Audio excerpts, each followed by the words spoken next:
Hey guys, today I'm going to show you guys how to make a paper towel. So first, you're going to fold it into a rectangle. Then you're going to open it up again, and then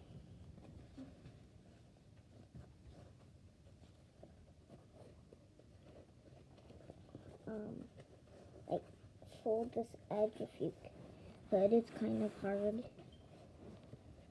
And then do the same thing with the other side.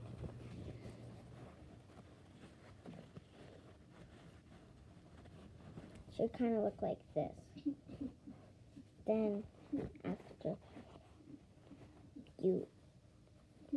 so it should so you just fold the edge like, okay, this is kind of hard. Like you fold the edge like this, maybe. Let's see if this, yeah. And then you make the wing.